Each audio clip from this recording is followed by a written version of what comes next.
The candles on the breakfast table had already burned low when Clara Winslow realized no one in the house intended to say a single word about her birthday.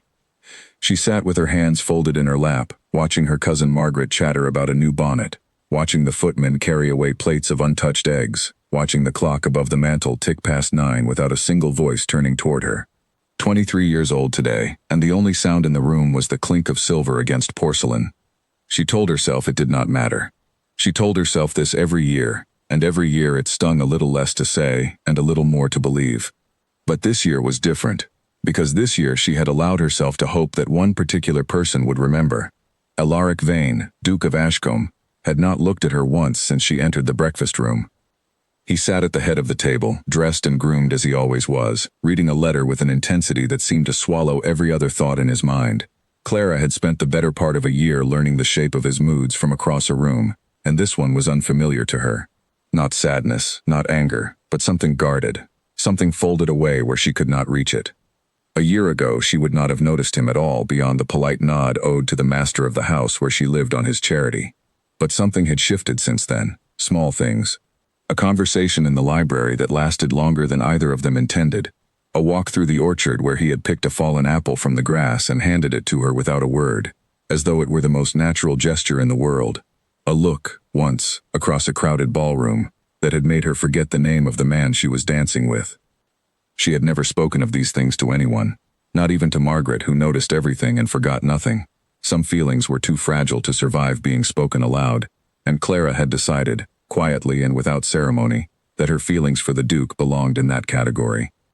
But she had hoped, God help her, she had hoped that today, of all days, he might remember. "You are very quiet this morning," Margaret said, buttering a piece of toast with more attention than the task required. "Is something the matter?" "Nothing is the matter," Clara said, and the lie came easily, because she had practiced it so many times before. Margaret gave her a look that suggested she did not believe a word of it, but she let the matter drop, which was one of the small mercies Clara had come to depend on in this house. Margaret was kind in the way that people are kind when they have never known what it is to want for anything. She could not always see the things that Clara carried, but she never pressed too hard against them either. Across the table, the Duke folded his letter and rose from his chair without a word of explanation.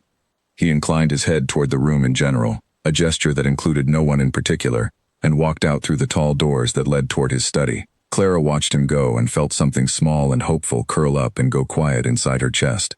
She had told herself she did not expect anything. She had told herself this so many times that she had almost believed it. But there is a particular kind of disappointment that only arrives when hope has been allowed to grow, however carefully, however secretly, and Clara felt it now, sharp and sudden, like a door closing somewhere she could not see. The morning wore on in the manner mornings do in a house where nothing urgent ever happens. Clara helped Margaret select ribbons for an evening gown. She read for an hour in the small parlor that had become, over the months, something like her own private corner of the house. She avoided the long gallery where portraits of the Vane family looked down with painted eyes, because the Duke sometimes walked there in the afternoons, and she did not trust herself to face him again so soon. It was near noon when she encountered Lady Prudence Ashworth in the hallway outside the music room. Prudence was a distant relation of the family, a widow with sharp eyes and a sharper tongue, who had installed herself and her daughter Beatrice in the household for what she called an extended visit and what everyone else understood to be a campaign. She smiled at Clara now, the kind of smile that never quite reached the eyes. "Miss Winslow," she said, "I hear it is your birthday." "It is," Clara said, surprised that anyone had mentioned it at all, and foolishly grateful for even this small acknowledgement. "How nice," Prudence said, in a tone that suggested it was not nice at all. "I do hope someone remembers to wish you well.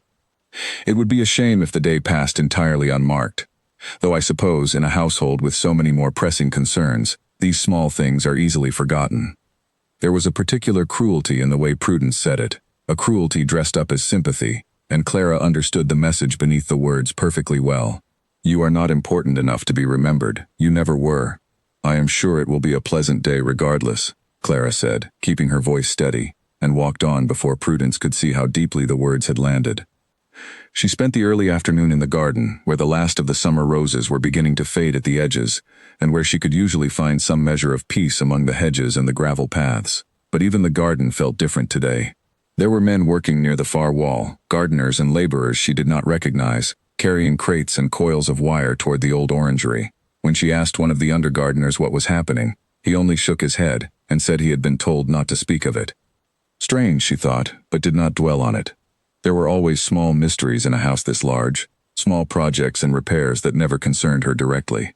A new fence for the western paddock, a leaking roof over the stables, a chimney that needed rebuilding before winter set in properly. She had learned long ago that a household of this size hummed with quiet activity she was never meant to notice, let alone understand. Still, there was something about the way the undergardener had lowered his voice, the way his eyes had darted toward the house before he answered her, that lingered at the edge of her thoughts. She walked on past the roses, past the low stone wall that marked the edge of the formal garden, and told herself it was none of her concern. She passed by the kitchen garden next, where the cook's youngest daughter was gathering herbs into a basket, humming some tune Clara did not recognize. The girl looked up and smiled, and for a moment Clara envied her the simplicity of her afternoon, a task with a clear beginning and a clear end, nothing uncertain hanging over her head. "Happy birthday, miss," the girl said suddenly, surprising her. "Cook mentioned it this morning. Said you'd be 23 today." "Thank you," Clara said, and meant it more than the girl could have known. It was such a small thing. A kitchen maid's daughter remembering what half the drawing room had not, but it settled something in her chest all the same. Perhaps the day was not entirely without kindness. Perhaps she was building her disappointment too quickly, before the day had even finished with her. She had arranged, weeks earlier, to walk with the Duke that afternoon. It was a small ritual they had built between them without ever naming it as such, a walk along the eastern path that overlooked the valley, taken most Thursdays when the weather allowed. She told herself she was not waiting for him at 3:30, standing near the garden door with her shawl already around her shoulders. She told herself this even as the clock in the hall struck 4, and then 4:30, and the Duke did not come. A footman found her there eventually and informed her, with obvious discomfort, that His Grace sent his regrets. He had been called away on urgent business and would not be able to keep their appointment. Clara nodded and thanked the footman and walked back inside with her chin held high, because that was the only thing she knew how to do with disappointment. Hold it inside, keep her face composed, and let no one see how much smaller she felt for it. Dinner that evening was a quiet affair. The Duke did not appear at all, which Margaret remarked upon with mild surprise, and Prudence remarked upon with a satisfaction she did not bother to hide. Beatrice, Prudence's daughter, spoke at length about a gown she intended to have made, and no one mentioned Clara's birthday even once, not even Margaret, who had perhaps simply forgotten in the business of the day. Clara excused herself early, claiming a headache that was not entirely a lie, and climbed the stairs to her small room at the end of the east corridor. She sat by the window for a long while, looking out at the darkening garden, at the strange shapes of the crates still visible near the orangery, at the first stars beginning to show themselves above the tree line. She thought of the apple in the orchard, the look across the ballroom, the walk they never took today. She thought of a year of small moments that she had allowed herself to believe meant something, and she wondered now, with a tired and aching clarity, whether she had simply been a fool. It was not that she believed a Duke owed her anything. She was not a fool in that sense, whatever else she might be. She understood her place in this house well enough, understood that her situation depended entirely on the goodwill of relations who were under no true obligation to keep her. She had come to Ashcombe 3 years ago with little more than a trunk of dresses and a letter of introduction, after her father's disgrace had closed every other door that might once have been open to her. Margaret's family had taken her in out of kindness, or perhaps out of duty, and Clara had spent every day since trying to be no trouble to anyone, to earn, in some small way, the shelter she had been given. She had never expected the Duke to notice her at all, not at first. And when he had begun to, slowly, carefully, in ways too small to name and too large to ignore, she had told herself repeatedly that she must be imagining it, that a man of his position could not possibly mean anything by an apple handed across an orchard path, by a glance held a moment too long. And yet some quiet, hopeful part of her had gone on believing anyway, the way a person believes in spring even in the coldest weeks of winter. 23 years old, and forgotten by the one person whose remembering she had wanted most. She closed the curtain and told herself, once again, that it did not matter. And once again, she did not believe it. Somewhere below her window, in the darkness she could not see into, the last of the crates was being carried through the orangery doors, and a single lantern flickered to life among the roses before going dark again, as though someone had lit it only to remember, at the last moment, that it was not yet time. Lady Prudence Ashworth stood at her bedroom window that same evening, watching the last lantern flicker out near the orangery, and smiled the way a person smiles when a plan has just become clearer than it was an hour before. She had noticed the crates too. She had noticed the workmen, the secrecy, the way the head gardener avoided her questions with the same practiced discomfort as the boy who had spoken to Clara. She was not a woman who missed such things.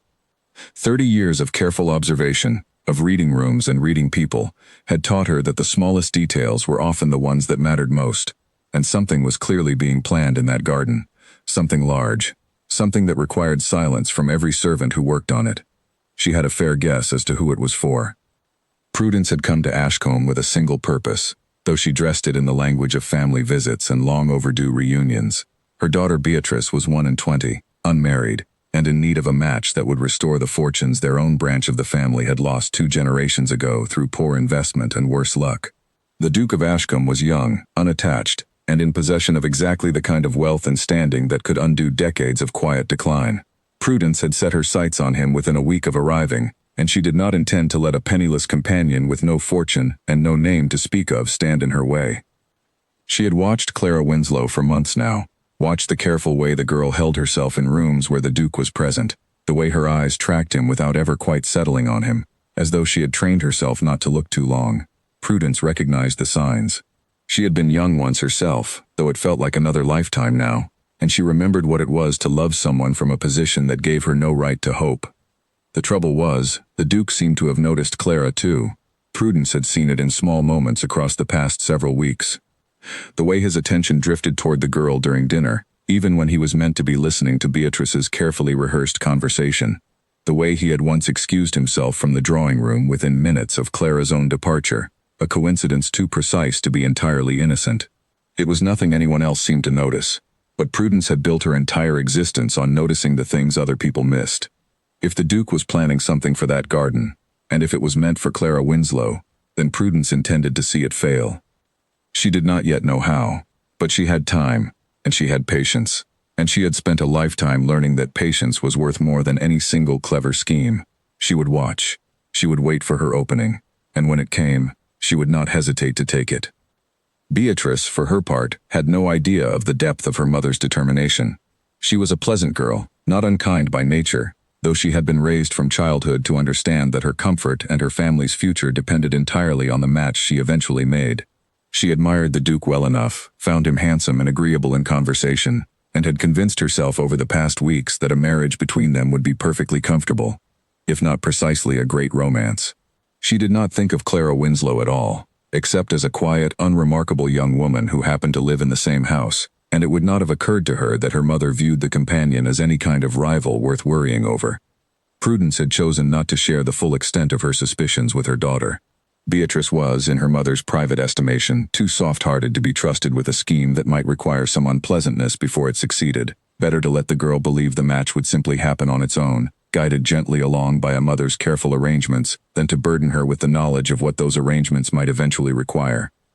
That night, after the house had gone quiet, Prudence sat at her writing desk and composed a short letter to an old acquaintance in London, a woman with connections to several of the city's finer craftsmen and artificers, the sort of people who might be hired to build elaborate displays of exactly the kind she suspected was being constructed in the Ashcombe Gardens. She wanted to know who had been engaged for such work in recent weeks, and for what family, and at what cost. Information, she had long ago learned, was the surest weapon available to a woman with no fortune of her own to rely upon. She sealed the letter and set it aside to be sent in the morning post, then allowed herself a small, satisfied smile before retiring for the night. Whatever the Duke was planning, she intended to know every detail of it before it ever came to pass. Clara knew nothing of these thoughts as she sat by her window that night, nor would she have suspected them even if she had paid closer attention to Prudence's smiles. She had never learned to see cruelty coming until it had already arrived, a blindness that came, perhaps from a childhood spent believing the people around her wished her well. Her father had once been a respected man, a gentleman of modest fortune and good standing in his county, until a series of failed investments and one particularly disastrous partnership had stripped him of nearly everything he owned. Clara remembered the slow unraveling of it, the whispers that followed her family through church and market and every social gathering they still dared to attend. She remembered her mother's tight, brave smile at gatherings where the other women no longer met her eyes. She remembered, most of all, the day her father sat her down and explained, with a gentleness that somehow made it worse, that there was no longer a place for her in the home she had grown up in, and that arrangements had been made for her to live instead with distant cousins who could afford to keep her. She had been 20 years old when she arrived at Ashcombe, carrying a single trunk and a letter that read more like an obligation than an invitation. Margaret, then only 17, had greeted her with open arms and genuine warmth, and Clara had loved her cousin fiercely for it ever since, grateful beyond words for a kindness she had not expected to find. But gratitude, however genuine, was not the same as belonging. Clara had spent 3 years in this house as a guest who understood, in the quiet way one understands the shape of a room in darkness, that she had no true claim to any of it. She had not expected to fall in love with the Duke of Ashcombe. If anything, she had spent her first year in his household actively avoiding him, uncomfortable with the reminder his presence gave her of everything she had lost, and everything she would never have again. He represented, in her mind, a world that had once been hers by right and was now hers only by the charity of others. But Alaric Vane had never treated her as a charity case. That was the thing that had undone her, slowly and without her permission. He spoke to her as though her opinions mattered, asked after her reading, remembered small details from conversations weeks past that she herself had half forgotten. He had a habit of listening, truly listening, in a way that made her feel, for the first time since her father's disgrace, like a person of some consequence rather than a burden politely tolerated. It had started, if she could point to any single beginning, with a rainy afternoon in the library nearly a year ago. She had gone there to escape a tedious conversation in the drawing room and found the Duke already seated by the fire, a book open on his knee, rain streaking the tall windows behind him. She had nearly turned and left, but he had looked up and asked, with genuine curiosity, what she thought of the novel she was carrying, and somehow an hour had passed before either of them noticed the rain had stopped. There had been other moments since. The apple in the orchard, a shared joke at a dinner party that only the two of them understood. A night at the theater when his hand had brushed hers reaching for the same program, and neither of them had pulled away as quickly as propriety demanded. There had been a morning in early spring, too, when she had come upon him in the stables before the rest of the household had risen, feeding sugar to a young mare that had been born only weeks before. He had not heard her approach, and for a moment she had simply watched him, struck by how different he seemed away from the formality of drawing rooms and dinner tables, his sleeves rolled to the elbow, his voice low and gentle as he spoke to the animal. When he had finally noticed her standing in the doorway, he had not seemed embarrassed, only pleased, and had invited her in to meet the newest addition to his stables as though it were the most natural thing in the world to share such a quiet moment with her. She had thought of that morning often since, more often than she cared to admit even to herself. It was not the grand gestures that had won her heart, she realized now, lying awake with the wind rattling the window pane. It was the small ones, the unguarded ones, the moments when he seemed to forget entirely that she was merely a poor relation's companion, and simply treated her as a person whose company he genuinely wanted. She had told herself, again and again, that these were nothing, that a duke's kindness to a poor relation's companion meant nothing beyond ordinary courtesy, but some part of her, the part that still remembered what it was to be loved without condition, had refused to believe her own excuses entirely. And now, on the one day she had allowed herself to hope he might show some sign of what she suspected he felt, he had disappeared behind locked doors and broken promises, leaving her with nothing but Prudence's cruel little smile and a headache that was not entirely invented. Clara did not sleep well that night. She lay awake listening to the wind move through the trees outside her window, thinking of all the ways she might have misread a year of small kindnesses, wondering whether tomorrow would bring some explanation, or whether she ought to begin preparing herself for a future in which the Duke of Ashcombe belonged to someone else entirely. Somewhere else in the house, in a study lit by a single lamp, Alaric Vane sat with his head in his hands, staring at a letter that had arrived that afternoon, and upended every careful plan he had spent weeks arranging.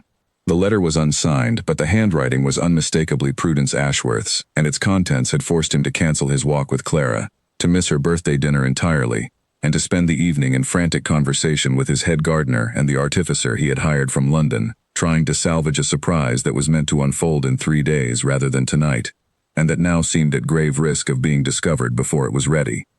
He had not meant to hurt her. That was the thought that kept him from sleep as surely as it kept her awake in her own room down the corridor. He had meant, more than anything he had meant in a long while, to make her birthday the best day she had known in years. Instead, he had given her silence and cancellation, and an empty chair at dinner, and he did not know yet how he would explain any of it without ruining the very surprise he was trying so desperately to protect. Alaric had never been a man who acted on impulse. His father, the previous duke, had raised him to weigh every decision with care, to consider consequences before actions, to guard his family's name and fortune with the same discipline he applied to every other aspect of his life. It was, perhaps, why it had taken him so long to admit to himself what he felt for Clara Winslow, and longer still to decide what he intended to do about it. He had noticed her within her first month at Ashcombe, though he had told himself at the time that his interest was nothing more than the natural curiosity one feels toward a new addition to the household. It was only over the following months, as he watched her navigate her circumstances with a quiet dignity that never once curdled into bitterness or self-pity, that he began to understand his interest ran considerably deeper than curiosity. She never complained, though she had every right to. She never asked for anything beyond what was offered to her, though he suspected she often went without small comforts rather than trouble anyone with a request. She read voraciously, thought carefully before she spoke, and possessed a dry sense of humor that surfaced only when she felt safe enough to let her guard down, which was rarely, and which he had come to treasure precisely because it was rare. He had decided, some months ago, that he wanted to marry her. The decision had not come easily, given the difference in their circumstances and the inevitable talk it would generate among his peers, but Alaric had never much cared for the opinions of people who measured a person's worth by the size of their inheritance. What he cared about was earning, honestly and patiently, some sign that Clara might feel for him even a fraction of what he felt for her, and the birthday garden had been meant as the first clear declaration of his intentions, a gesture too large and too public to be mistaken for ordinary courtesy. Now, staring at Prudence's unsigned letter, he wondered bitterly whether his caution had cost him more than he could afford to lose. The letter had arrived without warning 3 weeks earlier, tucked among ordinary correspondence about grain prices and a tenant's request for repairs to his roof, and Alaric had nearly missed it entirely before something in the elegant, unfamiliar handwriting caught his attention. It was not signed, but it did not need to be. The writer knew things that only a handful of people in London could possibly know. Details about a commission Alaric had placed with a renowned artificer, a man famous in certain circles for his work with mirrored glass and controlled flame, the kind of craftsman whose services were not cheap and whose clients were not many.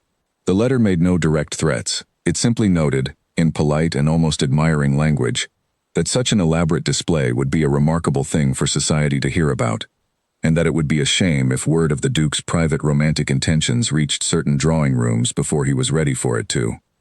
Alaric had understood the message immediately. Someone knew what he was building, and for whom, and that someone intended to use the knowledge as leverage, though toward what precise end he could not yet say. He had suspected Prudence Ashworth from the start, though he had no proof, only the accumulated weight of small observations, the way her questions about the garden work had grown a little too pointed over recent weeks, the way she smiled at him with an intimacy that presumed far more than he had ever offered her. He had spent the past month working in secret with his head gardener, a steady and discreet man named Edward Marsh who had served the family for nearly 2 decades, and with an artificer imported from London named Julian Ashford, whose reputation for elaborate garden displays had reached Alaric through a friend who had attended a similar spectacle at a country estate the previous summer. Together the three of them had transformed the old orangery and the surrounding beds into something Alaric hoped would be unlike anything Clara had ever seen. A garden lit entirely by hundreds of small lanterns arranged among mirrored pools and carefully trained vines, timed to bloom in a specific sequence as the lanterns were lit one by one at midnight. It had taken weeks of careful planning. Edward had spent months forcing certain flowering vines to bloom precisely on schedule, a delicate and uncertain art that had required daily attention and no small amount of luck. Julian had designed a system of small mirrored basins that would reflect and multiply the lantern light across the entire garden, creating the illusion of 1,000 stars fallen to earth among the roses. The 2 men had worked in near total secrecy, sworn to silence by wages generous enough to ensure their discretion, and Alaric had visited the site only under cover of darkness, or during hours when he knew Clara would be occupied elsewhere in the house. The plan had always been to unveil the garden on the evening of her birthday, 3 days from when the threatening letter arrived. But the letter changed everything. If Prudence knew enough to threaten exposure, she likely knew the date as well, and Alaric could not risk her finding some way to spoil the surprise before it was ready, whether by informing Clara herself out of spite, or by some more subtle sabotage of the delicate arrangements Edward had spent months preparing. So he had made the difficult decision to delay. Better to disappoint Clara for a few days, he had reasoned. than to risk the entire surprise collapsing before it could unfold as intended. He had spent the following days in frantic, secret consultation with Edward and Julian, moving the timeline forward by nearly 2 weeks to outpace whatever Prudence might be planning, sacrificing sleep and composure in equal measure as he tried to hold together a plan that felt increasingly fragile with every passing hour. He had not anticipated how badly the delay itself would wound her. In his focus on protecting the surprise, he had failed to consider what his sudden coldness and repeated cancellations would look like from Clara's perspective, how easily his careful silence could be mistaken for indifference. It was only when he saw her face at breakfast that morning, the careful composure that could not quite hide the hurt beneath it, that he understood the cost of his caution. He remembered, with a fresh stab of guilt, the exact moment her expression had flickered before she mastered it again, the brief unguarded hurt that had crossed her features when he rose from the table without a word and left the room. He had wanted, in that instant, to cross back to her chair and explain everything, to tell her about the lanterns and the mirrored basins and the weeks of careful planning, but he had forced himself to walk on, telling himself the surprise would be worth the momentary cruelty of his silence. Now, hours later, he was no longer certain the trade had been a fair one. It was not the first time he had wrestled with the question of how much to reveal and when. He had considered, more than once over the past weeks, simply telling her outright what he felt, foregoing the elaborate garden entirely in favor of a plain and honest conversation. But something in him, some old caution inherited from a father who had taught him that grand gestures carried more weight than words alone, had convinced him that Clara deserved more than a hurried confession delivered in a hallway between other obligations.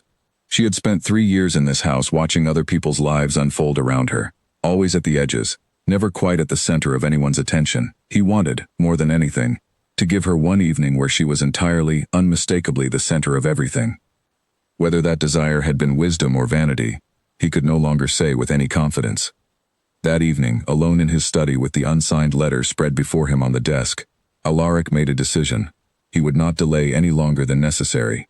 The garden was nearly ready, 3 days ahead of schedule now rather than behind it, and he resolved that he would find some way, in the coming days, to make clear to Clara that his absence had never been about her, whatever it might have appeared to be.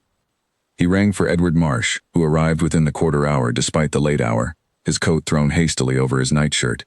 "Your Grace," Edward said, "is something wrong?" "How close are we?" Alaric asked, "to being ready?" Edward considered the question with the careful precision that had made him invaluable over the years. The lanterns are hung. The mirrored basins are set and tested. The vines along the eastern wall have begun to bloom as we hoped, though the western section is perhaps 2 days from its fullest flower. He paused. "If your Grace requires it sooner, we could manage something serviceable within a single day, though it would not be everything we planned." 2 days then," Alaric said. "We proceed as originally intended, but no later than 2 days from now. I will not risk another delay." Edward nodded and withdrew, and Alaric sat alone in the lamplight for a long while afterward, turning the letter over in his hands, wondering who had sent it and what they truly wanted. If it was simply blackmail, a demand for money in exchange for silence, he could have managed it easily enough. But no demand had come, only the vague threat itself, and the absence of any clear request left him feeling as though he was fighting an opponent whose true aims remained hidden from him. He thought of Prudence Ashworth's careful smiles across the dinner table, the pointed way she steered conversations toward Beatrice's accomplishments whenever he was present, the questions about the garden work that had grown sharper over recent weeks. He had no proof it was her hand behind the letter, but every instinct he possessed told him it was, and instinct, in matters like this, was rarely wrong. What troubled him most was not the threat to his own plans, but the thought of what Prudence might do to Clara directly if her scheme to secure him for Beatrice grew desperate enough. He had seen enough of society's crueler corners to know that women in Prudence's position, facing the loss of a match they had staked everything upon, were capable of behavior that polite conversation rarely acknowledged. Rumors could be started. Reputations could be quietly, deniably destroyed. Clara had already suffered enough at the hands of circumstance without becoming the target of a calculated campaign to remove her from contention. He resolved, sitting there in the lamplight, that he would protect her from whatever Prudence intended, whatever it cost him to do so. He thought back to a conversation he had overheard weeks earlier, quite by accident, passing the open door of the drawing room while Prudence spoke to her daughter in a low voice she had clearly believed private. He had caught only fragments, something about securing an advantage before the season ended, something about certain competitors needing to be discouraged before they became inconvenient. At the time he had dismissed it as ordinary mother and daughter talk about prospects and courtships, the kind of calculation every family engaged in to some degree. Now, with the unsigned letter still spread across his desk, the fragments took on a far more ominous shape. He considered, briefly, confronting Prudence directly, laying the letter before her and demanding she account for it. But he had no proof beyond instinct, and a woman as practiced in social maneuvering as Prudence Ashworth would simply deny everything with wounded innocence, likely turning the confrontation into evidence of his own instability or unkindness, fuel for exactly the kind of gossip the letter had threatened to spread. No, he decided. The only sure path forward was to finish what he had started, to complete the garden and make his intentions toward Clara so plainly, publicly clear, that no scheme of Prudence's could unravel them afterward. The following 2 days passed in a strange, suspended tension. Alaric maintained his distance from Clara during daylight hours, unable to trust himself not to give something away if he spent too long in her company, while spending every available moment overseeing the final preparations in the garden. Edward worked tirelessly to coax the last stubborn blooms into flower. Julian made final adjustments to the mirrored basins, testing the angle of reflection against different positions of lantern light, until he was satisfied the effect would be exactly as he had promised. Prudence, for her part, seemed to sense that something had shifted. She appeared more frequently near the garden paths during her afternoon walks, her eyes sharp and searching, though the workmen had been instructed to conceal their progress whenever she came near. She asked pointed questions at dinner about Alaric's recent preoccupations, questions he deflected with practiced vagueness about estate business requiring his attention. He could see the suspicion in her eyes, the sense that she knew he was hiding something even if she could not yet prove what. On the first of the 2 remaining days, Prudence made a point of walking the eastern path alone, late in the afternoon when she believed most of the household occupied elsewhere. She moved slowly along the low stone wall, studying the ground for any sign of the workmen's activity, and found, near a cluster of newly planted vines, a single discarded sketch that Julian Ashford had dropped without noticing. It showed in careful lines the layout of the mirrored basins and the intended path of lantern light through the garden, along with a small note in the margin referencing a date, the very date that had originally been set for Clara's birthday celebration. Prudence tucked the sketch into her sleeve and returned to the house with a satisfaction she could barely contain. She now had proof enough to act, though she had not yet decided precisely how. A part of her considered simply informing Clara herself, timing the revelation to cause maximum humiliation, forcing the girl to realize that whatever grand gesture the Duke had planned had already been delayed once and might yet be delayed again. Evidence, in Prudence's telling, of a man who could not be trusted to follow through on his own romantic impulses.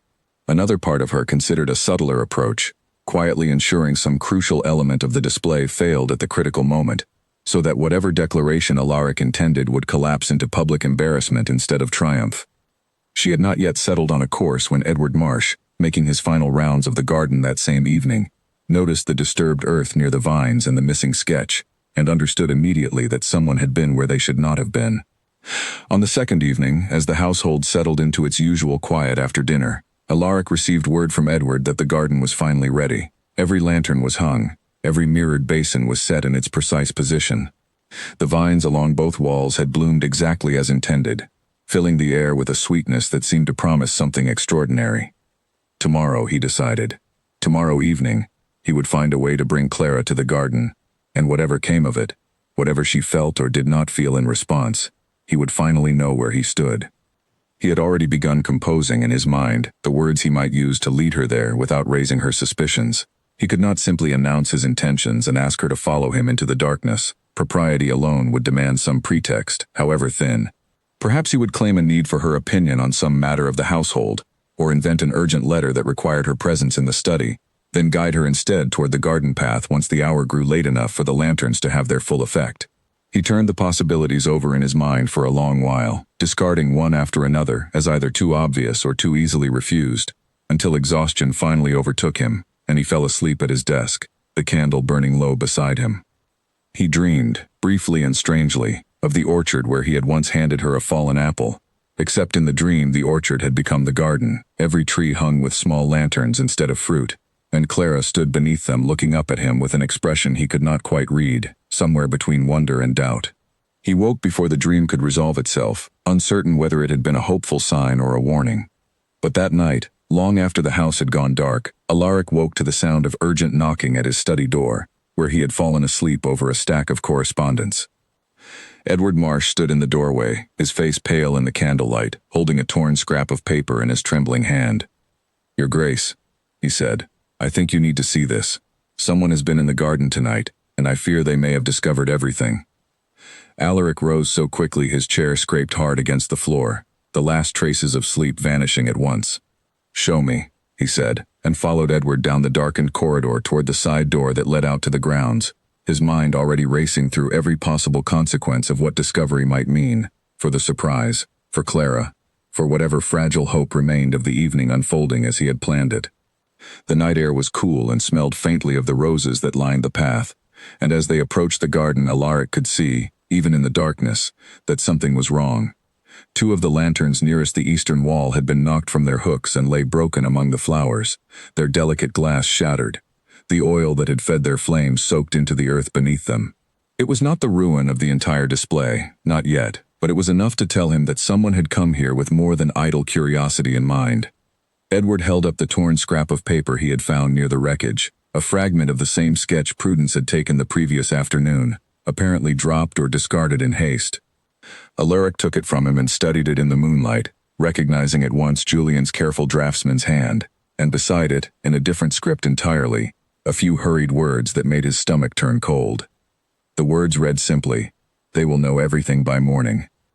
Alaric stood in silence for a long moment, the broken glass glinting faintly at his feet, the scent of spilled lamp oil mixing strangely with the sweetness of the roses. Whoever had come here tonight had not simply been curious. They had come to send a message, deliberate and unmistakable, and the message was clear enough. His time had run out.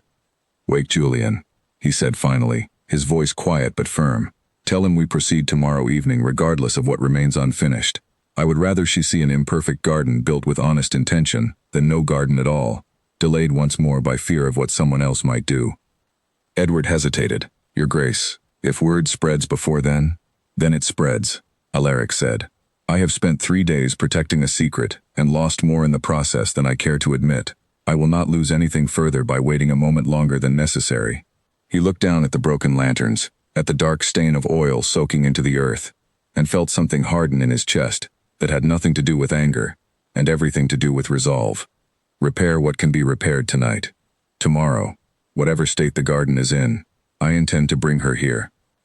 Edward nodded and hurried off into the darkness to rouse Julian from his sleep, leaving Alaric alone among the broken glass and the fading scent of oil, staring up at the handful of lanterns that still burned steadily along the far wall, small and stubborn points of light against the vast dark sky above the garden. Clara had already packed half her trunk by the time the sun rose the next morning. She had not slept, not truly, spending the long hours of darkness turning over the events of the previous day, until she arrived at a conclusion that felt less like a decision and more like an inevitability. She could not stay in a house where she had allowed herself to hope for something that clearly did not exist, could not sit through another dinner watching Prudence's satisfied smile, could not walk past the garden where mysterious crates and secretive workmen seemed to mock her with a purpose she was not meant to understand. She had written to a former governess of hers, a kind woman named Grace Whitfield who had once taught her French and needlework, and had since retired to a small cottage near the coast, taking in occasional pupils to supplement a modest pension. Grace had always spoken warmly of Clara, had once said, in the easy way older women sometimes speak to children they have grown fond of, that if Clara ever needed a place to go, her door would be open. Clara had never expected to take her up on the offer, but circumstances, she had decided, left her little choice. The position Grace could offer was modest, a governess's post with a family in a nearby village who needed help with 2 young daughters, respectable work that would allow Clara to support herself without depending further on the charity of relations who had never truly been obligated to keep her. It was not the life she had once imagined for herself, back when her father's name still carried weight and her future had seemed full of possibility. But it was a life of her own making, free of Prudence's cruel smiles and free, most painfully, of the hope that had cost her so much these past months. She sat at her small writing desk and composed a letter to Margaret, the only person in the household she felt she owed a proper explanation. She wrote carefully, choosing her words with the same discipline she had applied to holding her composure through every difficult moment of the previous day, explaining that she had accepted a position that would allow her greater independence, thanking Margaret for 3 years of genuine kindness, promising to write once she was settled. She said nothing of the Duke. There was nothing to say that would not sound, even to her own eyes, like the foolish complaint of a woman who had mistaken ordinary courtesy for something it had never been. She sealed the letter and set it on her desk where Margaret would find it, then returned to the slow, methodical work of packing her trunk, folding each dress with a care that had less to do with the garments themselves and more to do with needing something for her hands to do, while her mind continued its restless circling. She paused, halfway through folding a blue muslin gown she had worn to the theater the night the Duke's hand had brushed hers reaching for the same program, and allowed herself, for just a moment, to remember that evening in full. The warmth of the theater, the music, the brief electric contact of his fingers against hers, the way neither of them had pulled away as quickly as they ought to have. She had carried that memory with her for weeks afterward, turning it over in quiet moments, the way a person turns over a smooth stone found on a beach, treasuring it without quite understanding why it mattered so much. She folded the dress and set it in the trunk and told herself, firmly, that such memories belonged to the past now, whatever she had once imagined they might become. A governess's post left little room for treasured memories of stolen glances and brushed hands. She would need, in her new life, to become someone more practical, someone who did not build entire private histories out of gestures that likely meant nothing at all to the man who made them. The thought brought a fresh sting of tears that she blinked away impatiently. She had cried enough for one day. There would be time enough for grief once she was settled in her new position, once the busy work of teaching two young daughters their letters and their needlework left her too occupied to dwell on a garden she would never see and a man she would never fully understand.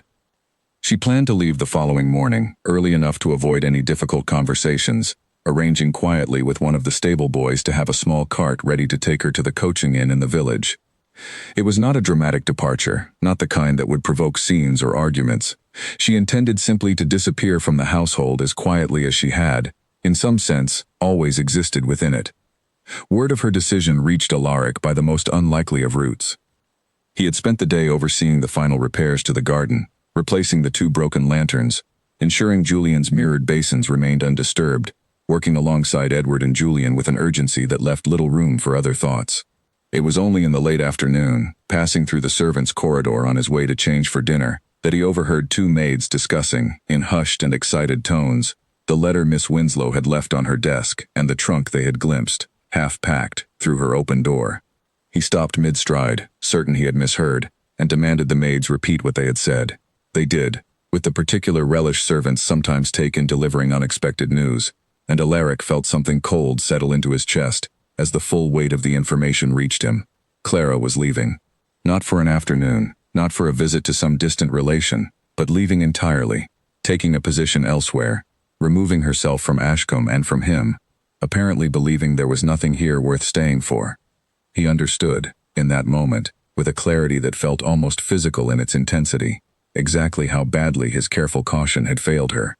He had spent weeks protecting a surprise meant to show her how much she meant to him, and in doing so had convinced her of precisely the opposite, had allowed his silence to speak so much louder than any lantern or mirrored basin ever could.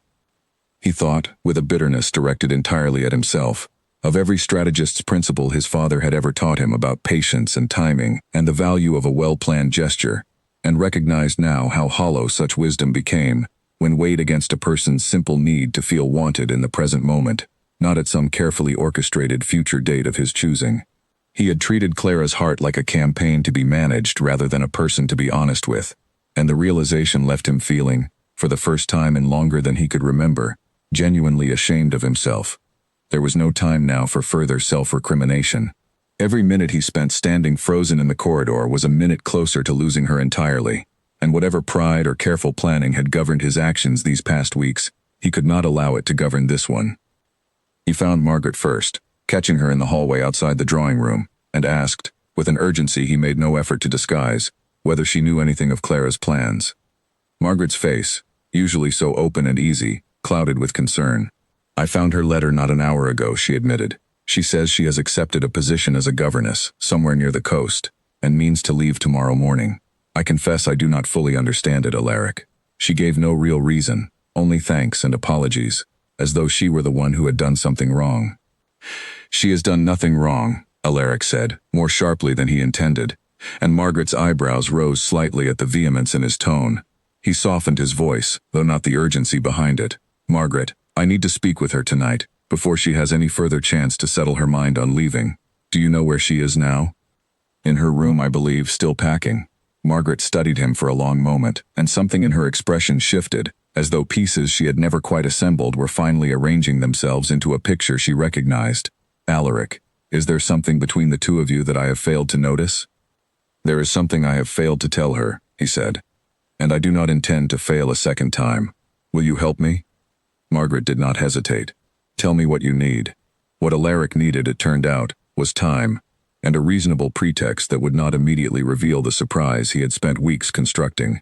He explained, in hurried and incomplete fragments, enough of the situation for Margaret to understand the shape of it, the garden, the delayed celebration, Prudence's suspected involvement in both the threatening letter and the vandalism of the previous night. Margaret listened with growing astonishment, and when he finished, she pressed his hand briefly in a gesture of unexpected solidarity.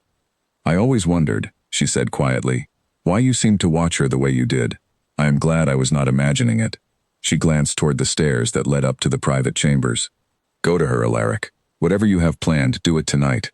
Do not let her leave this house believing she was never wanted here. He thanked her, and made his way up the stairs 2 at a time, his heart pounding with an urgency that had nothing to do with the physical exertion of the climb. He reached Clara's door and raised his hand to knock, then hesitated, suddenly uncertain of what words could possibly undo the damage of the past several days in the space of a single conversation.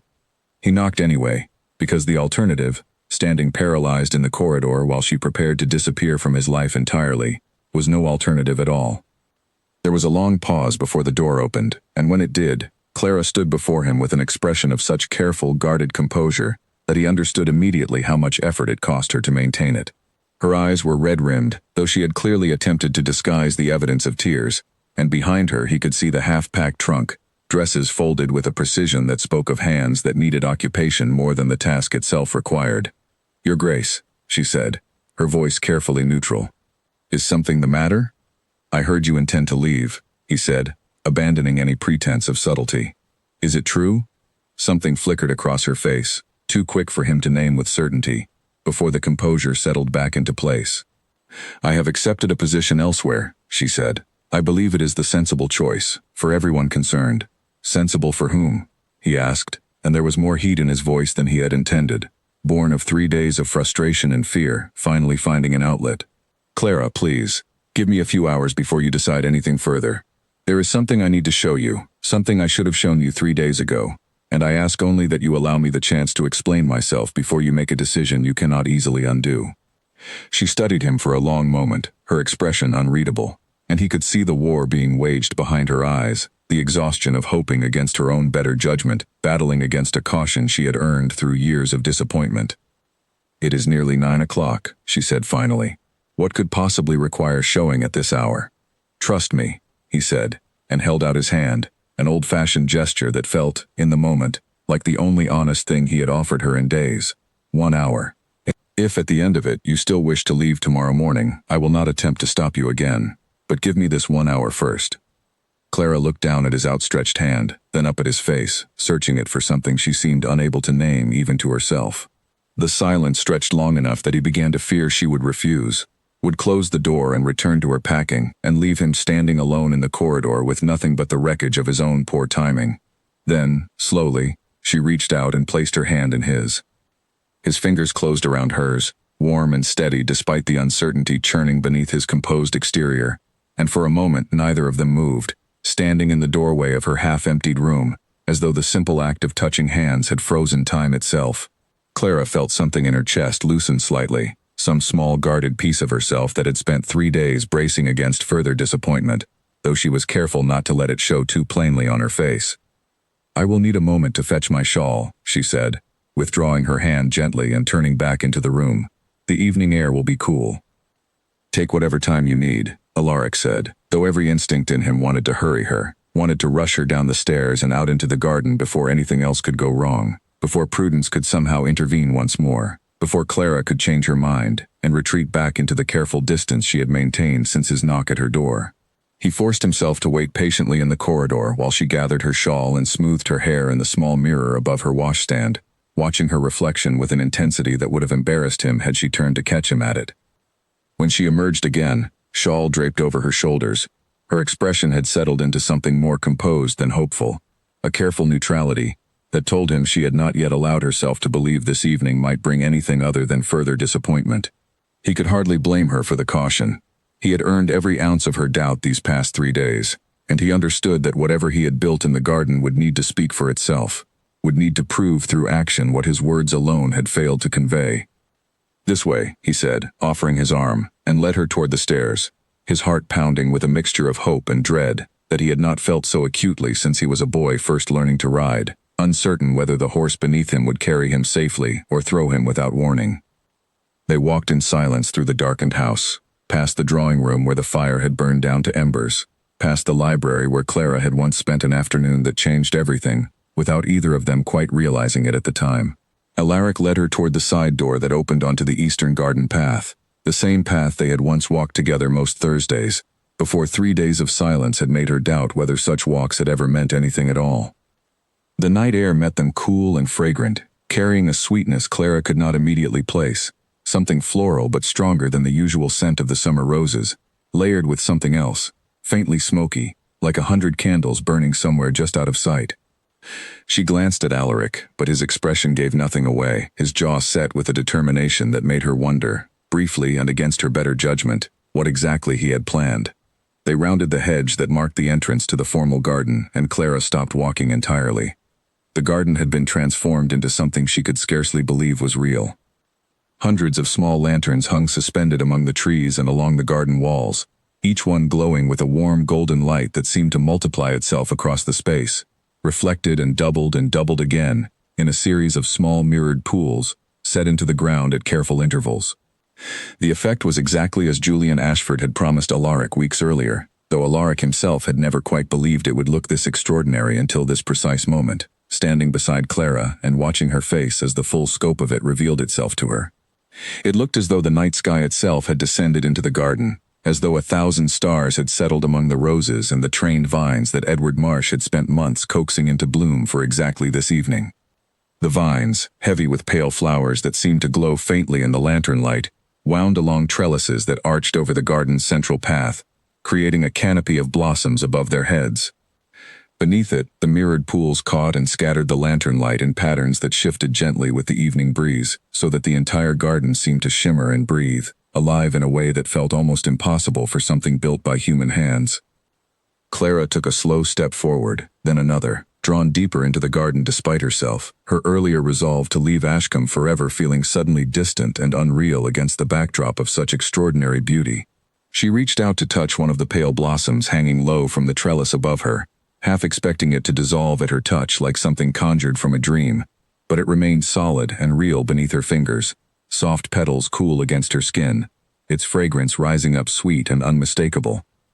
Near the far wall, she noticed small clusters of candles arranged among the roses, their flames sheltered from the breeze by tiny glass domes that caught and held the light, multiplying its warmth across the surrounding flowers.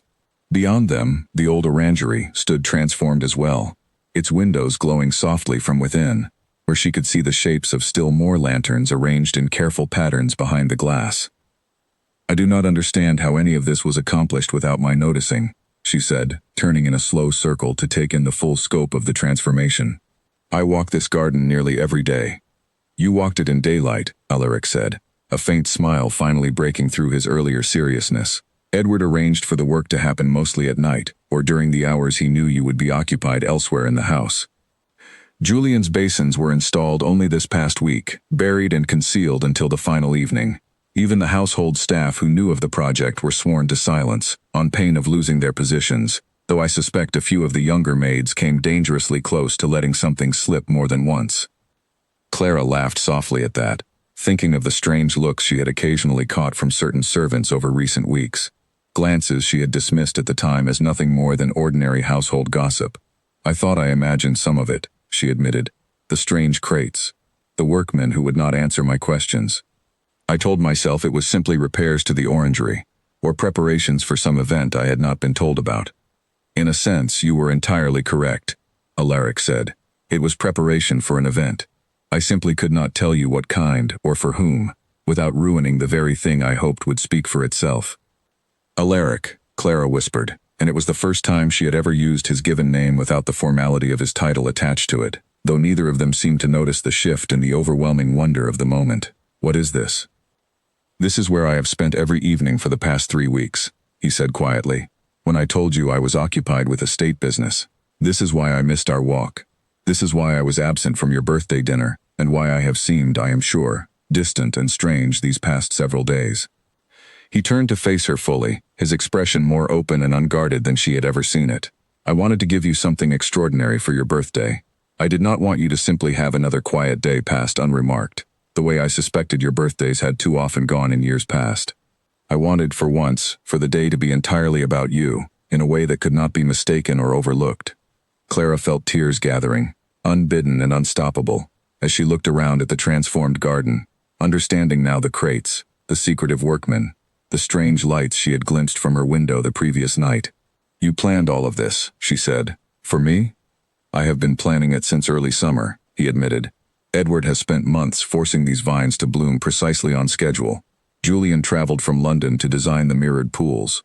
I wanted your birthday to be a day you would remember, and instead I gave you 3 days of silence and disappointment, because a threat arrived that made me fear the surprise would be ruined before it was ready." "A threat?" Clara asked, her wonder giving way briefly to confusion. "An unsigned letter," he said, "warning me that word of my intentions would reach society before I was ready for it to. I believe, though I cannot yet prove it, that Lady Prudence discovered what I was planning, and attempted to use the knowledge against me, perhaps to protect whatever hopes she holds for a match between myself and Beatrice." His expression darkened briefly. "Someone entered the garden last night, and damaged 2 of the lanterns, left a note suggesting my secret would be exposed by morning. I do not know for certain it was Prudence, but I have no other suspect who benefits from such interference." Clara absorbed this slowly, pieces of the past several days rearranging themselves into a new and clearer pattern. Prudence's pointed comment in the hallway, her satisfied smile at the empty chair during dinner, the strange intensity with which she had watched the garden workers during her afternoon walks. It made a terrible, coherent sense now, and Clara felt a fresh wave of gratitude that Alaric had chosen honesty over further silence, however delayed that honesty had been in arriving. "I thought you had forgotten me," she admitted quietly. "I thought, perhaps, I had imagined that anything existed between us at all, that a year of small kindnesses had meant nothing beyond ordinary courtesy owed to a poor relation's companion." "You imagined nothing," Alaric said, stepping closer, close enough now that she could see the sincerity in his eyes even in the soft lantern light. "Clara, I have thought of little else these past months, beyond how to earn some sign that you might feel for me even a portion of what I feel for you. I did not build this garden as an idle gesture. I built it because I intend to ask you to marry me, and I wanted to ask you somewhere that reflected how extraordinary I believe you to be, somewhere that could not be mistaken for the ordinary, dutiful courtesy you seem so determined to believe is all I am capable of offering you." The words hung in the fragrant air between them, and for a long moment Clara could not find her voice at all, overwhelmed by the enormity of what he had just said, by the garden glowing softly around them, by 3 years of careful, guarded hope finally finding somewhere safe to land. "I have loved you," she said finally, the words coming out unsteady but certain, since long before I allowed myself to admit it, even to myself. I told myself repeatedly that a duke's kindness could not possibly mean what I hoped it meant. I told myself I was foolish for hoping at all, given everything I have lost and everything I have no right to expect. She looked up at him, tears now falling freely, though her smile had begun to break through them like sunlight through cloud. "I was so certain, this morning, that I had been a fool." "You were never a fool," Alaric said, reaching up to brush a tear from her cheek with a gentleness that made her breath catch. "You were simply waiting for me to be brave enough to tell you plainly what I had been too cautious to say. I am sorry it took me this long, and sorrier still for the pain my silence caused you these past 3 days. I promise you, Clara, I will spend whatever years you allow me making certain you never again doubt how thoroughly you are loved." He reached into his coat and withdrew a small velvet box, opening it to reveal a ring set with a single sapphire, deep blue and catching the lantern light in a way that seemed to echo the mirrored pools surrounding them. "Clara Winslow," he said, lowering himself to one knee among the flowering vines, "will you marry me?" Clara laughed through her tears, a sound of pure, unguarded joy that she could not remember feeling in years, and nodded before she could even find the words to answer him properly. "Yes," she managed finally. "Yes, Alaric, I will marry you." He rose and slipped the ring onto her finger, and then, with a boldness that surprised them both, drew her close, and kissed her beneath the canopy of pale blossoms, the mirrored pools scattering lantern light across them both like 1,000 small witnesses to a promise finally spoken aloud. For a long moment neither of them spoke at all, content simply to stand together beneath the flowering trellis, the soft glow of 100 lanterns surrounding them like something out of a story Clara might once have read as a girl, never believing such moments belonged to real life, rather than the pages of a novel. She thought of the 23-year-old woman who had woken that same morning, convinced she had been foolish to hope for anything at all, and marveled at how completely the day had transformed itself since then. How a morning that began in quiet humiliation had ended in a garden lit like the night sky itself, with a ring on her finger and a promise she had scarcely dared to imagine spoken aloud beneath the stars. "I must tell you something," she said eventually, pulling back just far enough to look up at him properly. "This morning, I believed you had forgotten me entirely. I stood by the garden door at 3:30, waiting for our walk, and told myself I was foolish for expecting you to come at all. I do not think I have ever felt quite so small as I did in that moment, watching the clock and refusing to admit to myself that I was watching it." Alaric's expression softened with genuine remorse. "I am sorrier for that than I can properly express," he said. "I very nearly abandoned the entire surprise that afternoon. When the footman came to inform you I would not keep our appointment, I stood in my study for a full quarter hour afterward, torn between preserving the secret and simply telling you everything, unable to bear the thought of you standing alone by that door believing yourself forgotten." He shook his head slightly. "I chose wrong, I think, in staying silent. I should have found some way to reassure you, even without revealing the full surprise." "Perhaps," Clara said gently, "though I confess I would not trade this garden for an earlier explanation, not now that I stand here within it." She smiled, a small, teasing warmth creeping back into her voice for the first time since the conversation had turned serious. "Though I will admit, I intend to remind you of this morning's cruelty for a good many years to come, whenever it suits me to have the advantage in an argument." Alaric laughed, a full, unguarded sound that seemed to surprise even himself, and pulled her close again. "I would expect nothing less," he said, "and I will endure it gladly, for as many years as you will have me." They remained in the garden for a long while afterward, walking slowly along the mirrored paths as Alaric explained, with evident pride, the details of Julian's design and Edward's months of patient work with the vines. Clara listened with a wonder that had not yet begun to fade, touching the flowering trellises gently as though she still could not quite believe they were real, that this entire extraordinary garden had been built in secret, over weeks, for the sole purpose of this single evening. "I must ask," she said eventually, as they paused beside one of the larger mirrored pools, "what we intend to do about Prudence. If she truly sent that letter, and damaged the lanterns last night, she will not simply abandon her hopes for Beatrice's match, now that our engagement is known." Alaric's expression turned thoughtful, the warmth of the evening giving way briefly to a more serious consideration. "I do not yet have proof of her involvement," he admitted, "only strong suspicion, but I intend to make our engagement known publicly, and swiftly, before she has any further opportunity to interfere. Whatever she hoped to accomplish through threats and sabotage, I do not intend to allow it to succeed." "She will not take the news gracefully," Clara said, thinking of Prudence's sharp eyes and sharper tongue, imagining the cold fury that would follow the announcement of an engagement that ended, once and for all, whatever ambitions she held for her daughter's future at Ashcombe. "Perhaps not," Alaric agreed, "but I would rather face her anger directly than continue allowing her schemes to shape our happiness through fear and secrecy. We have hidden enough, Clara. I think it is time the entire household, and indeed all of society, learned exactly how I feel about you." Clara smiled up at him, the last of her earlier doubt finally dissolving entirely in the warm lantern light. "Then let us tell them," she said, "and let Prudence do her worst. I find I am no longer afraid of her, not with you beside me." Before they returned to the house, Alaric paused beside the largest of the mirrored pools and drew Clara close once more, his expression turning briefly serious. "Whatever comes tomorrow," he said, "whatever Prudence attempts, I want you to know that nothing she says or does will change what has happened here tonight. This garden exists, this ring exists, my intentions toward you exist, plainly and publicly, and no scheme of hers can undo any of it." "I believe you," Clara said, and found, to her quiet astonishment, that she meant it entirely, without the small private reservations that had shadowed her hope for so many months. "Though I confess I am curious what proof you intend to gather against her, if we mean to expose her involvement in the letter and the broken lanterns." Edward found the torn sketch near the wreckage last night, Alaric said.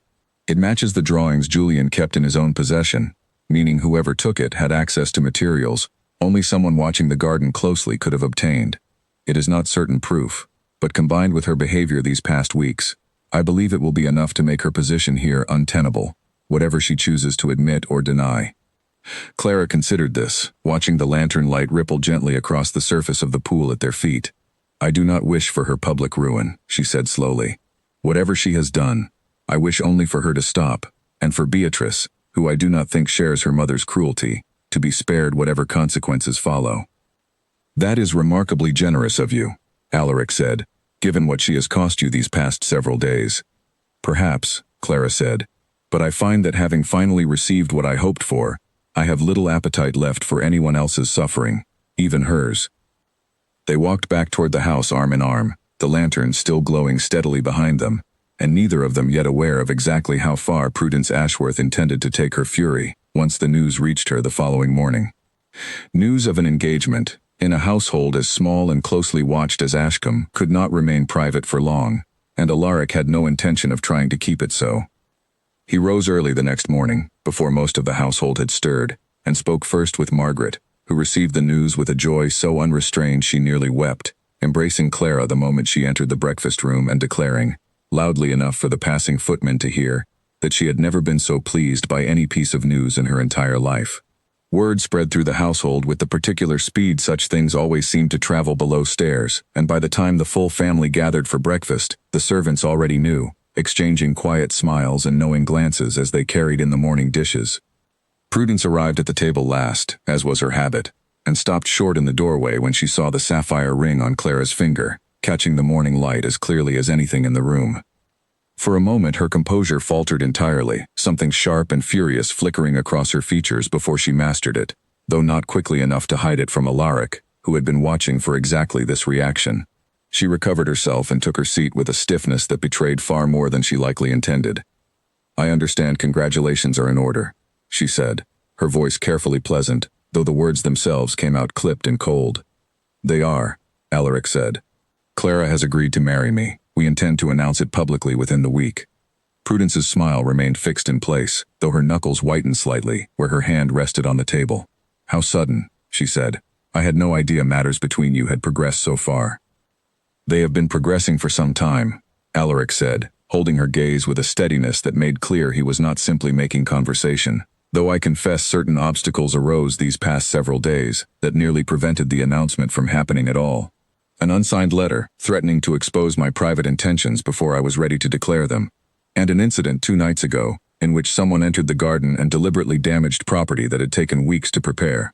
The color drained slightly from Prudence's face, though she kept her expression carefully neutral. "How troubling," she said. "Do you have any notion who might be responsible for such behavior?" "I have a strong suspicion," Alaric said, supported by a torn sketch found near the damaged lanterns.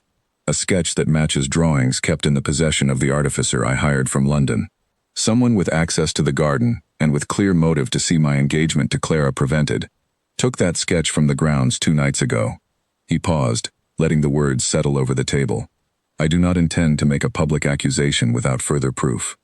But I think we understand each other, Lady Prudence, regarding what I believe occurred, and regarding what I expect going forward." Beatrice, seated beside her mother, looked between them with growing confusion, clearly unaware of the undercurrents running through the conversation.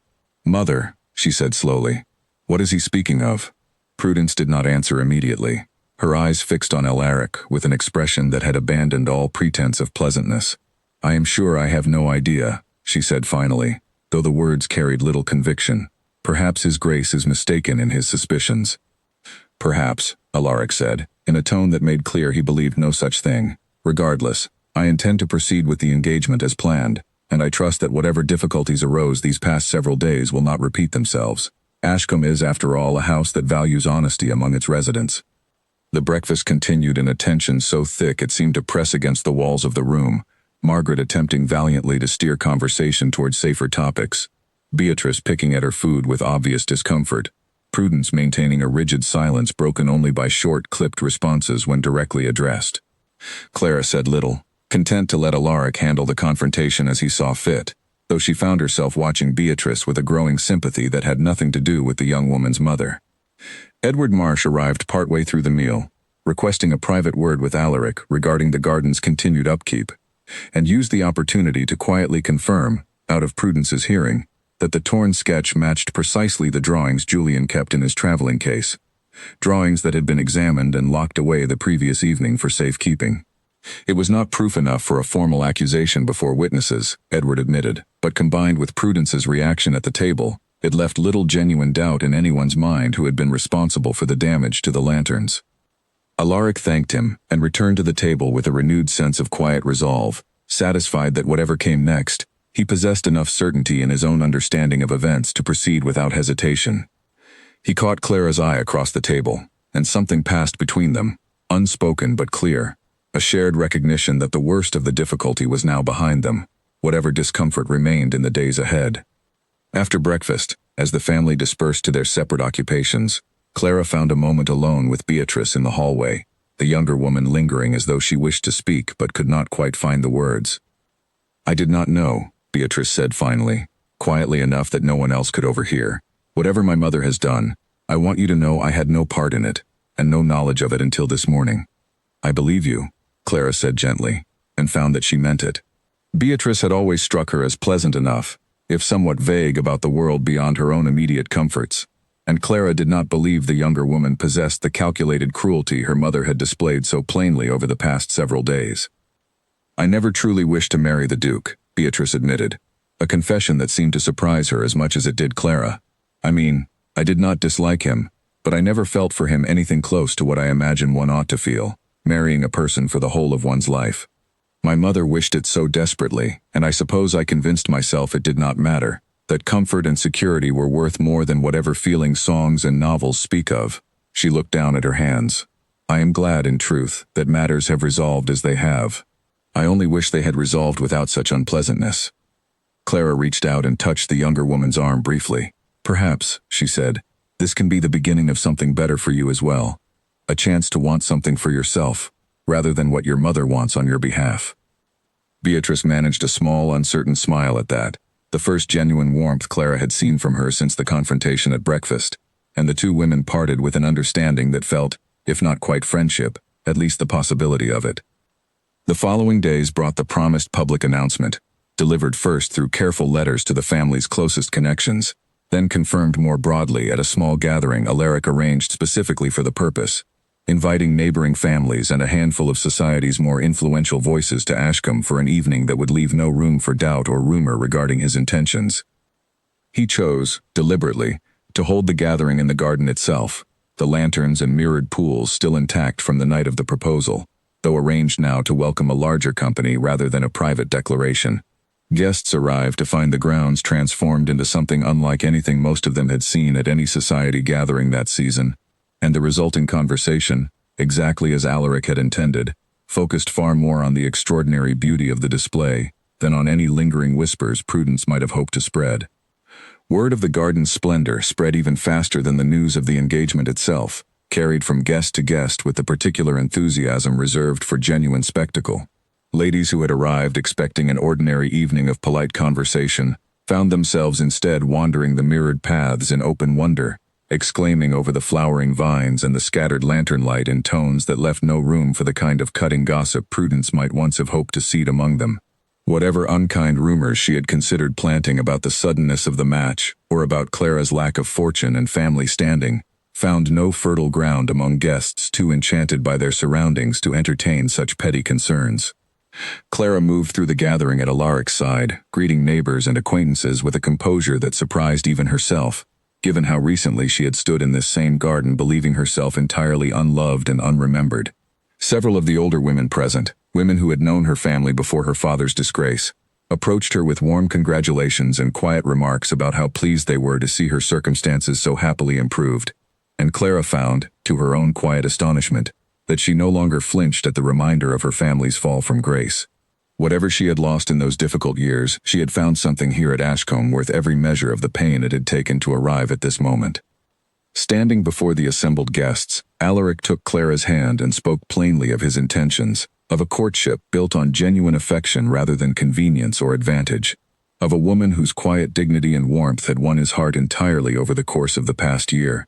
He spoke too, though carefully, and without naming names directly, of the obstacles that had nearly prevented this very evening from occurring. Obstacles born of jealousy and scheming, that he trusted would not trouble the household further. The message was not lost on Prudence, who stood near the edge of the gathering with a composed expression that could not entirely mask the fury beneath it. She understood, as clearly as anyone present, that Alaric had just delivered a public warning disguised as a romantic declaration, and that any further attempt to interfere in the engagement would now carry consequences she was not prepared to face, exposed before precisely the society whose good opinion she depended upon. She said nothing that evening, offering only stiff, formal congratulations before retreating early from the gathering, and within a fortnight had arranged, with as much dignity as she could salvage, to remove herself and Beatrice to a distant cousin's estate, citing a need to attend to family matters that required her presence elsewhere. Alaric made no attempt to stop her departure, satisfied that the threat she posed had been neutralized without the need for more public accusation, and Clara, true to the sentiment she had expressed that first night in the garden, made no objection to the quiet dignity of Prudence's exit, content to let the matter close without further conflict. Beatrice, before her own departure, sought out Clara one final time, pressing her hand warmly, and wishing her genuine happiness in a manner that left no doubt of its sincerity. "I hope," she said, "that when it is my turn to choose, I remember what I have learned watching the two of you these past weeks. That a match built on real affection is worth more than any advantage my mother might have secured for me." Clara embraced her briefly, surprised by how much she had come to feel for the younger woman in such a short time. "I hope so too," she said, "and I hope, whatever path you choose, that it brings you the same happiness I have found." With Prudence and Beatrice gone, the household at Ashcombe settled into a peace it had not known in weeks, and the preparations for Clara and Alaric's wedding began in earnest, filling the halls with a warmth and anticipation that stood in stark contrast to the tension of the preceding days. Margaret threw herself into the planning with unrestrained enthusiasm, determined that her cousin's wedding would be everything Clara's difficult years had denied her, and Clara found herself, for the first time since her father's disgrace years earlier, entirely free of the quiet, careful caution she had carried through every room of every house she had lived in since. Grace Whitfield, the former governess Clara had once written to in desperation, sent a warm reply upon learning of the engagement, expressing her genuine delight and gently teasing Clara for having so nearly abandoned a happy future for a governess's modest post near the coast.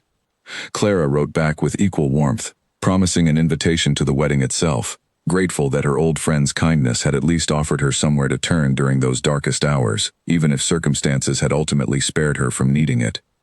Alaric, for his part, devoted considerable attention in those weeks to ensuring the garden's continued upkeep, visiting it most mornings with Edward to discuss which vines might be encouraged to bloom for the wedding itself, which additional lanterns might be added to accommodate the larger gathering the ceremony would require. He seemed, Clara noticed with quiet amusement, almost as invested in the garden's ongoing transformation as he had been in its original secret construction, as though he had discovered in the process an unexpected passion for creating beauty in service of the people he loved. "You have become quite the gardener," she teased him one afternoon, finding him kneeling beside a bed of new plantings with dirt on his hands and an expression of intense concentration on his face. "I have discovered," he admitted, rising and brushing the dirt from his knees, "that I rather enjoy the work, now that I am not racing against threats and sabotage to complete it. There is something satisfying in watching a thing grow slowly, correctly, without the pressure of secrecy pushing it forward too quickly." "A fitting metaphor," Clara said, "for a great many things, I think." He laughed and drew her close, careless of the dirt still clinging to his hands, and she found she did not mind in the least. She walked the garden often in those final weeks before the wedding, watching the lanterns replaced each evening at Alaric's insistence, unwilling to let the space return to ordinary darkness now that it had witnessed something he considered worth honoring nightly. Edward Marsh continued tending the vines with the same careful devotion he had shown throughout the summer, and Julian Ashford, before returning to London, left detailed instructions for maintaining the mirrored pools, ensuring the garden would remain, for years to come, exactly as extraordinary as it had been on the night everything changed.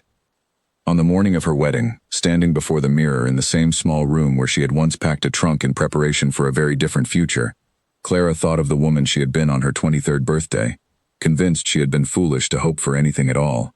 She thought of the garden lit like 1,000 fallen stars, of a sapphire ring catching lantern light, of a year of small, quiet kindnesses that had, in the end, meant everything she had once been too afraid to believe they meant. She smiled at her reflection, no longer the careful, guarded expression she had worn through so many difficult years, but something open and unmistakably joyful, and made her way down to the garden where Alaric waited among the roses, ready to begin the life she had once feared she would never be permitted to have. Margaret met her at the top of the stairs, eyes already bright with tears, and pressed a small bundle of white ribbon into her hands, the same ribbon she had helped Clara select on that very first birthday morning that now felt so distant, belonging to a different version of herself entirely. "For luck," Margaret said, her voice thick with emotion. "Though I do not think you need it. I have never seen two people more certain of what they were choosing." Clara embraced her cousin warmly, grateful beyond words for 3 years of steady kindness that had never once wavered, even when Clara herself had struggled to believe she deserved it. "Thank you," she said simply, "for everything, for taking me in when you had no true obligation to, for believing in this, when I could not quite believe in it myself. You have always deserved every good thing that has come to you," Margaret said. "I am only glad I lived to see it arrive." Together they descended the stairs and made their way out toward the garden, where a small gathering of family and close friends had assembled among the roses and the trellised vines. The same lanterns that had once revealed Alaric's intentions now hung once more in daylight splendor, their glass catching the morning sun instead of candlelight. Clara walked the familiar path slowly, past the mirrored pools that had scattered starlight across the night of her proposal, past the orangery where Edward Marsh stood beaming with quiet pride at the flowers he had coaxed into bloom for this very occasion, until at last she reached Alaric, waiting for her exactly where he had promised he would be. He took her hands in his, and as the small assembled company looked on, Clara felt, for the first time in longer than she could remember, entirely and completely certain of her place in the world. A year had passed since the lanterns first lit that garden at midnight, and Clara stood once more among the roses, watching Edward Marsh direct a fresh crop of vines along the trellises that had, over the past 12 months, become as familiar to her as any room in the house she now called home. The garden had never truly returned to ordinary darkness after that first extraordinary night. Alaric had insisted, from the earliest days of their marriage, that the lanterns remain a permanent fixture, lit each evening as the sun began to set, a small daily ritual that had become, over the course of the year, something neither of them could imagine living without. Guests who visited Ashcombe now spoke of the garden with the same wonder Clara herself had felt that first night, and word of its beauty had spread far enough that other households had begun requesting Julian Ashford's services for their own gardens, a fact that amused Alaric greatly whenever he considered how close the entire venture had come to disaster before it ever properly began. Today marked their first wedding anniversary, and Clara had spent the morning helping Margaret oversee preparations for a small celebration that evening, nothing so elaborate as the engagement gathering that had first announced their intentions to society, but intimate and warm in a way that suited the life she and Alaric had built together over the past year. She thought often, in quiet moments like this one, of how different her life had become from the uncertain existence she had known before, how completely the fear and careful caution of those earlier years had given way to something steady and secure. She had received a letter from Beatrice only the previous week, full of cheerful news about a gentleman she had met while staying with the distant cousin who had taken in her and Prudence following their departure from Ashcombe. He was, by Beatrice's own account, a quiet and unassuming man of modest fortune, entirely unlike the grand match her mother had once hoped to arrange, and Beatrice wrote of him with a warmth and genuine affection that made Clara smile with real happiness for her. Prudence, the letter mentioned only briefly, remained as sharp-tongued as ever, though apparently somewhat chastened by the loss of her ambitions at Ashcombe, and had grown, in her daughter's telling, at least marginally more tolerant of Beatrice's own preferences regarding her future. Clara had written back warmly, wishing Beatrice every happiness, and meant every word of it. Whatever pain Prudence had caused during those difficult days the previous summer, Clara found she carried no lingering bitterness toward the woman's daughter, only genuine hope that Beatrice might find, in her own time and her own way, the same happiness Clara herself had been fortunate enough to discover. Grace Whitfield had attended the wedding the previous year, traveling from her cottage near the coast for the occasion, and had wept openly through the entire ceremony, declaring afterward that she had never doubted, even during Clara's darkest hours of doubt and packed trunks, that some good fortune waited for her former pupil just around the corner. Clara had laughed at the claim even as she embraced her old governess warmly, grateful beyond measure that Grace's kindness had at least offered her somewhere to turn during those frightening days, whatever fortune had ultimately spared her from needing the offer. The household at Ashcombe had settled, over the intervening months, into a rhythm that felt entirely natural, as though Clara had always belonged there rather than having arrived 3 years earlier as an uncertain guest dependent on the charity of relations. Margaret remained as warm and steady a presence as ever, though she had begun, in recent months, to receive attention from a young gentleman of good family who had taken a particular interest in her company at several recent gatherings, a development that filled Clara with quiet delight whenever she considered the possibility of her cousin finding her own happiness in the near future. Clara had, in the months since her wedding, taken on responsibilities she once could never have imagined holding, overseeing portions of the household accounts alongside Alaric, corresponding with tenant families regarding matters of repair and welfare, even taking a hand in selecting which charitable causes the estate might support in the coming year. She approached each new duty with the same careful diligence she had once applied to holding her composure through difficult years, though now the effort felt entirely different, no longer a matter of survival but of genuine purpose. She had begun, too, to mentor a young relation of Margaret's who had recently come to stay at Ashcombe under circumstances not unlike Clara's own arrival years before, a girl of 16 whose family had fallen upon hard times, and Clara found unexpected satisfaction in offering the girl the same steady kindness Margaret had once shown her. Edward Marsh had grown, over the course of the year, into something like a trusted friend rather than merely a skilled employee, his quiet devotion to the garden's continued flourishing a source of genuine pride for the entire household. He had recently taken on an apprentice, a local boy with a natural talent for cultivation, and spoke often of training him in the particular art of coaxing blooms to appear precisely on schedule, a skill Edward joked he had perfected only through the considerable pressure of that first frantic summer. Julian Ashford wrote occasionally from London, where his reputation had grown substantially following the success of the Ashcombe garden, and had begun receiving commissions from several notable families, eager to recreate some version of the spectacle that had, as society gossip inevitably exaggerated with each retelling, apparently involved 1,000 lanterns and an entire orchestra hidden among the trees. Alaric found the increasingly elaborate rumors endlessly amusing, and had taken to gently correcting only the most outlandish claims whenever they reached his ears, content to let the essential truth of the evening, a garden built with patience and genuine love, remain the quieter, more meaningful version of events that only he and Clara truly understood.